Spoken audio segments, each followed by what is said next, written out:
జై తెలంగాణ అందరికీ నమస్కారం.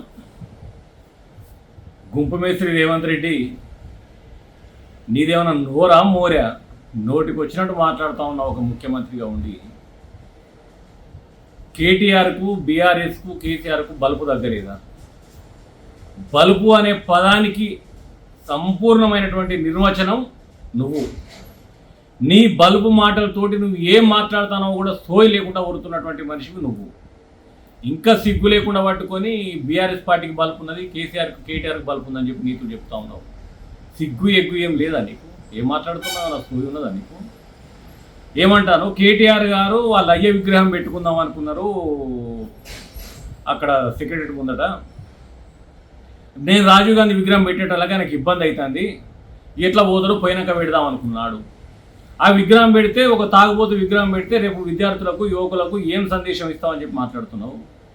సిగ్గులేని దద్దమ్మ, 1,00,000 అబద్ధాలతోటి ప్రభుత్వం ఏర్పాటు చేసిన నువ్వు ఒక భూ కబ్జా దారునివి, బ్లాక్ మెయిలరు, జైలుకు పోయినోనివి, ఓటుకు నోటు దొంగ కేసులో రెడ్ హ్యాండ్గా దొరికి జైలుకు పోయినోనివి, 4 పార్టీలు బాటు మారి నీతి జాతి లేకుండా ఎంతో అనుభవజ్ఞులైనటువంటి సీనియర్లందరినీ నాశనం చేసి డబ్బులతోటి పీసీసీ కొనుక్కున్నాం, ముఖ్యమంత్రి కొనుక్కున్నాను, స్వయంగా ఇవ్వాలి నీ క్యాబినెట్లో ఉన్న మంత్రులు ఆరోపణ చేసిండ్రు.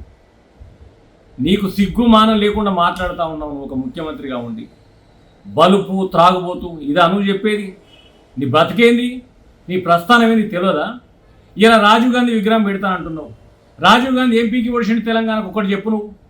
సరే నువ్వు అంత పెట్టడానికి సరే నీకు అంత అత్యుత్సాహం చూపెడుతున్నావు కదా. రాజీవ్ గాంధీ తెలంగాణకు చేసినటువంటి మేలు ఒక్కటి చెప్పు. అంటే ఇలా రాజీవ్ గాంధీ విగ్రహం పెట్టి ఏం సందేశం ఇద్దాం అనుకుంటాను? బోఫార్స్ కుంభకోణంలో భారీగా ముడుపులు ఇచ్చినటువంటి ముట్టినటువంటి వ్యక్తి రాజీవ్ గాంధీ అని దేశాన్ని కుదిపేసినటువంటి కుంభకోణం అది. దేశాన్ని ఒకసారి కదిలించినటువంటి కుంభకోణం అది. బోఫార్స్ శతజ్ఞుల ఆయుధాల కొనుగోలు విషయంలో దేశాన్ని మొత్తం ప్రపంచాన్ని కూడా వణికించింది ఆయన చేసిన కుంభకోణం. ఇప్పటికీ ప్రజలు మర్చిపోలే, ప్రజల మనసులో స్థిరంగా నాటుకుపోయినది. అంటే ఒక కుంభకోణాలు చేసి బోఫార్స్ కుంభకోణంలో చరిత్ర సృష్టించినటువంటి వ్యక్తి విగ్రహం ఆడబెట్టి కుంభకోణాలు ఎట్లా చేయాలో నేర్పిస్తారు కాంగ్రెస్ పార్టీ మీది. అంటే ఆయన విగ్రహం ఆడబెట్టి ఏం సందేశం ఇద్దాం అనుకుంటున్నావు? అంటే కుంభకోణాలకు ఎగ్జాంపుల్ రాజీవ్ గాంధీ అని చూపెట్టడం కోసమా? రాజీవ్ గాంధీకి తెలంగాణకు అసలు సంబంధం ఏంది? అదే ముందు ప్రజలకు సమాధానం చెప్పాలి నువ్వు. ముందు సమాధానం చెప్పి తెలంగాణకు ఏం మేలు చేసిండో సమాధానం చెప్పిన తర్వాత అప్పుడు నువ్వు మాట్లాడు. 10 ఏళ్ళ నుంచి తెలంగాణ తల్లి విగ్రహం ఎందుకు పెట్టారు?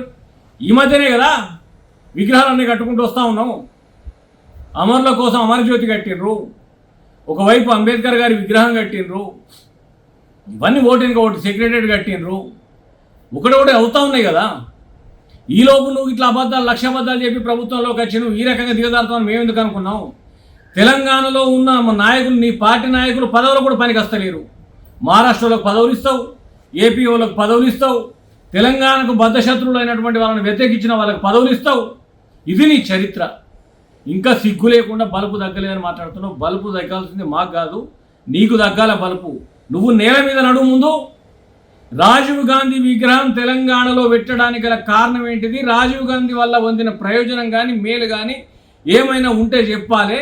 బోఫర్స్ కుంభకోణాలు అయితే ఎట్లా చేసిండో వాటిని ఉదాహరణ తీసుకొని ఇక్కడ యువకులు విద్యార్థులు పాడు కావాలనే ఉద్దేశంతో నువ్వు పెడుతున్నావా? ఇది స్పష్టంగా వివరించిన తర్వాతనే నువ్వు ముందుకు పోవాలని చెప్పి హెచ్చరిస్తా ఉన్నావు.